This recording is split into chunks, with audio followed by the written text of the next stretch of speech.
So just a couple days ago, Disney did their Investor Day live stream and they announced an insane number of projects coming up over the next couple of years, both for theater as well as Disney+.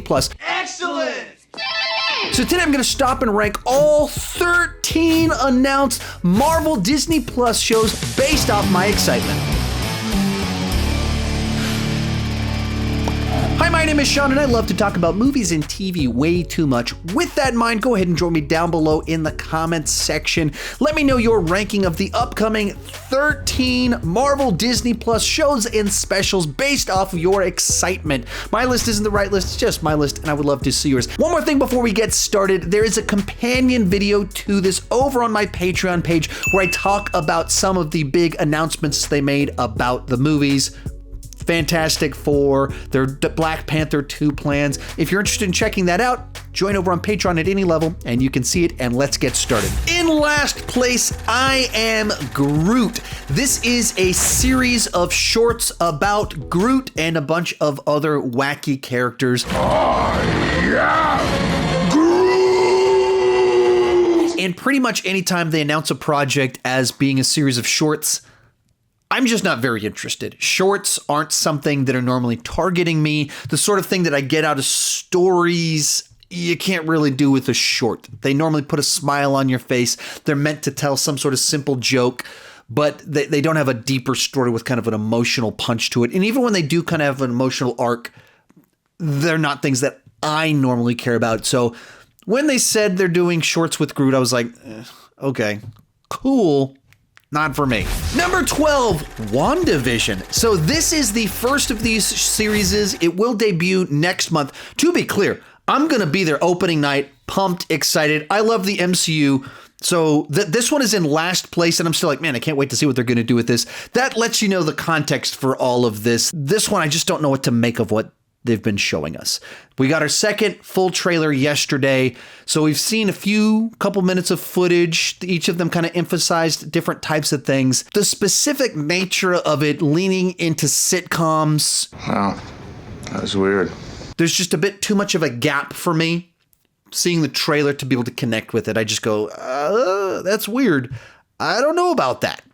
I'm not feeling that so much. Want to be optimistic. I'm not going in cynical.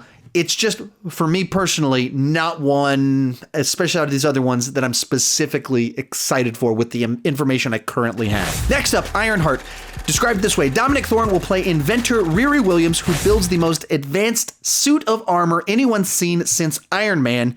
And Kevin Feige said it has direct ties into a movie. I'm not familiar with this character from the comics, but all the specific plot points just sound too familiar. Oh, someone built an advanced suit, and we're referencing Iron Man.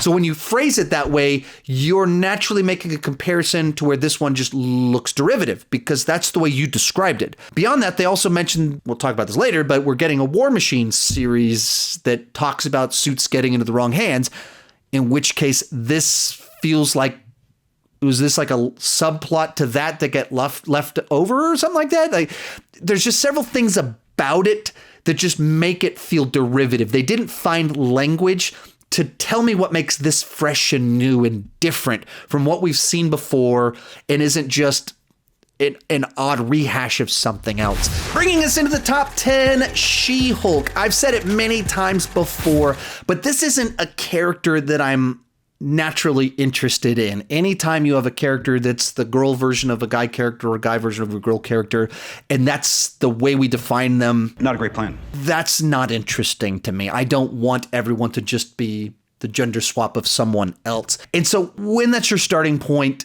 I just need a better hook than that.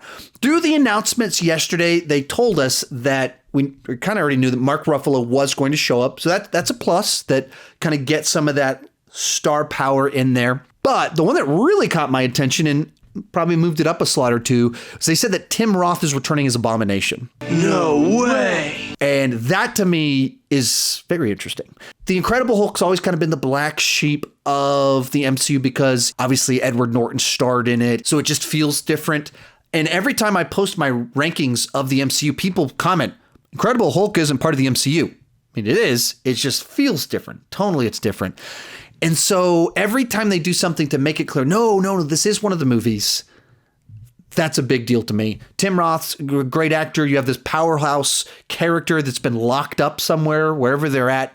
It feels like that's something that we needed to do something with, and I'm glad they're finally doing something with it. Number 9, Loki. Now, I've said it many times before. I'm frustrated that they chose to go down this path because they gave Loki such a good send-off in Infinity War. He'd had a full arc.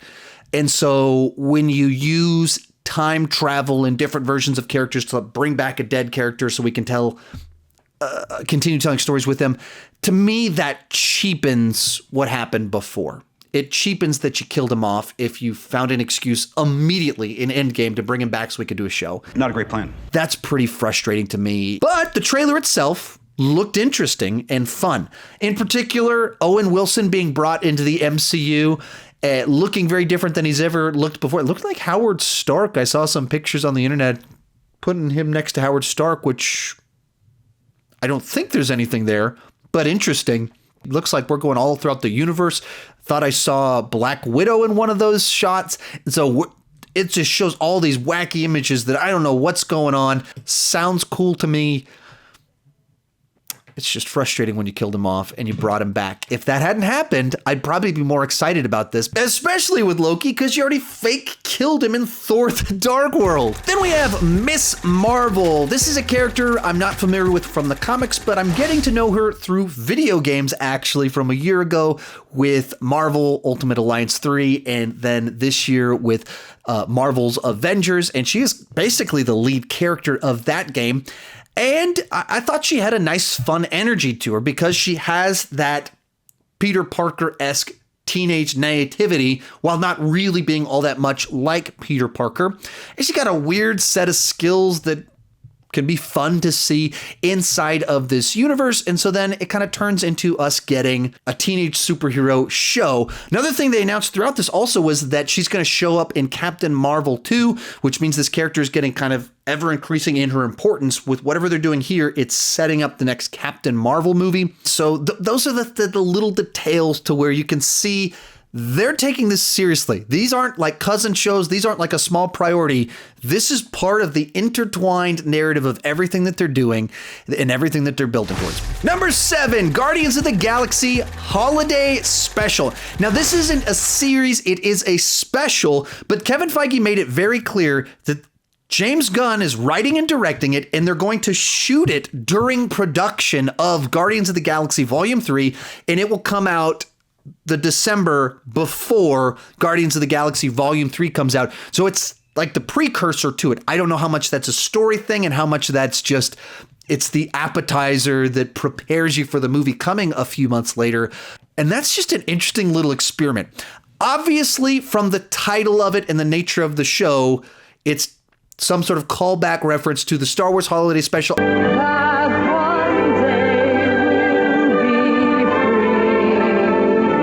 And so the idea that they're doing a holiday special is just interesting. I don't know what it's going to be. I don't know what that means.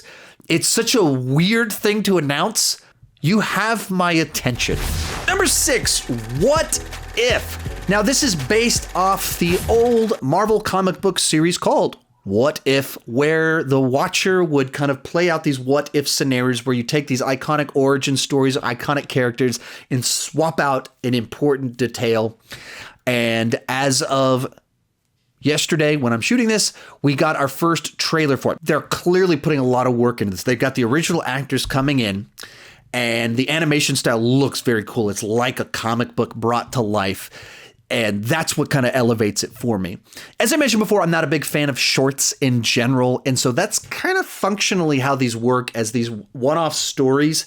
But because they're building off a story we already know, it's this alternate scenario to where we see it different. And so it feels different to me. But this one, I want to see what they're going to do. I imagine it'll be very uneven, that there's episodes that I'll love and episodes that'll be totally forgettable to me. But that's the inherent nature of an episodic anthology series where each week you're getting a different what if scenario. But I want to check this one out. In 5th place, Hawkeye. Now, this is one that I've in general been pretty excited to check out simply because Hawkeye has been one of the underutilized Avengers, and his skill set seems suited very well for television. The city's flying. We're fighting an army of robots. And I have a bow and arrow. None of this makes sense. When you have a character that requires big budget or massive threats, lots of CGI, it's tougher to pull that off with excellence on television, and you get more restricted. Whereas when you have bow and arrow guy, pretty easy to do bow and arrow guy for television. When you take that guy that's been underserved and finally we're going to get to tell stories where he's in the lead. Another fun thing on this one, they started shooting this past week, and so we've actually gotten to see set photos of Haley Steinfeld as Kate Bishop. All of these are pointing me to think that this is going to be an enjoyable show. I'm probably the target audience for an action series like this. And one final piece, Kate Bishop showed up in the Marvel Avengers game, so I've actually been playing as her, shooting people with her mini arrows in that Avengers game the last couple of days. In 4th place, Armor Wars, or finally, War Machine gets to step into the lead and get his own series. They described it as kind of being a series about the technology getting into the wrong hands and Rhodey needing to step up to stop this new threat. Now, if this hadn't been announced, I probably would be more excited for Ironheart. But when this exists, I feel like I'm having to choose between each of them. They feel very similar with the way that they're described and the space that they fit into.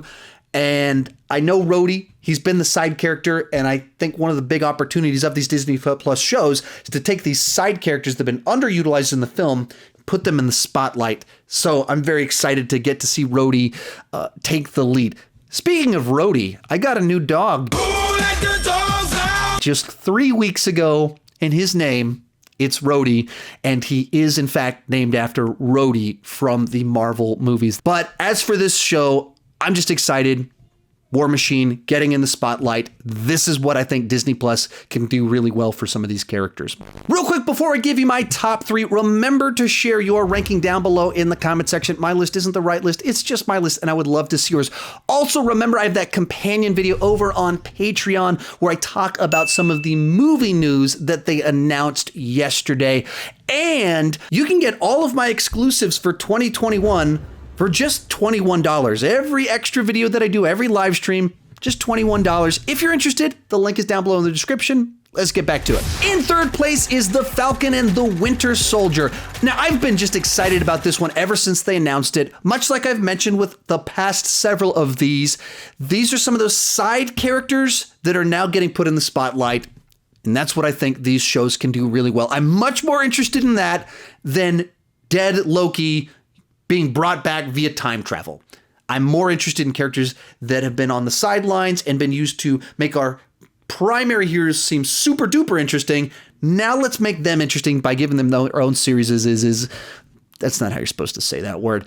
Also, I love action shows and I love spy thrillers, and Captain America Winter Soldier, obviously one of the high points in the MCU. This is a continuation of that as a series where you have more time to flesh things out, go deeper with plot lines. And we got our first trailer 2 days ago for when you're watching this, and you get a bunch of awesome action in it. It looks like they're able to pull off what you want. There's great banter.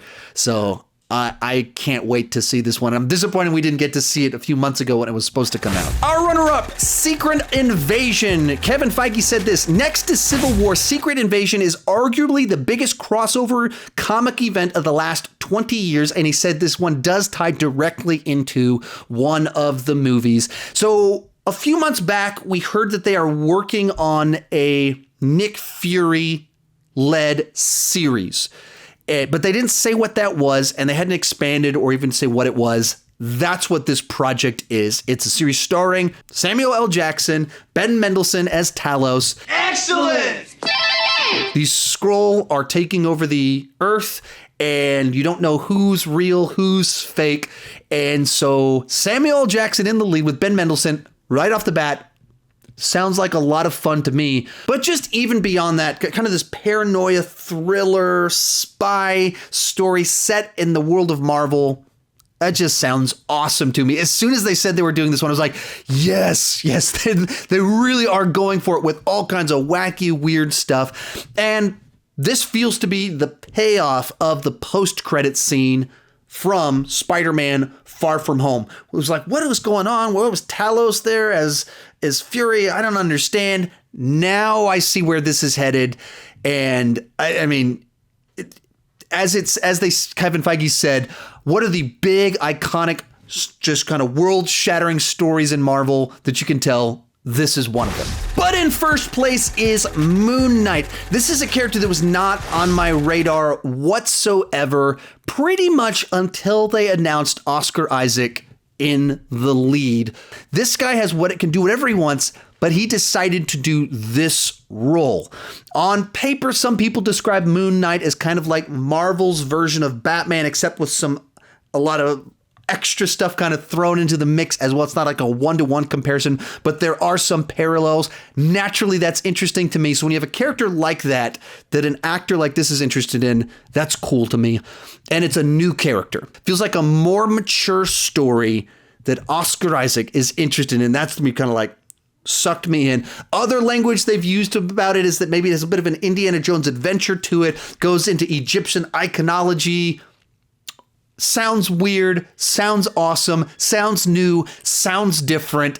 I am all on board for this one and can't wait to check this one out. So it comes in at number 1. If you want to see that companion video where I talk about some of the announcements about Marvel's upcoming movies, check out that link down below in the description. If you want some other Marvel content just right now, check it out right over there. Thank you so much for watching, and keep talking movies and TV too much.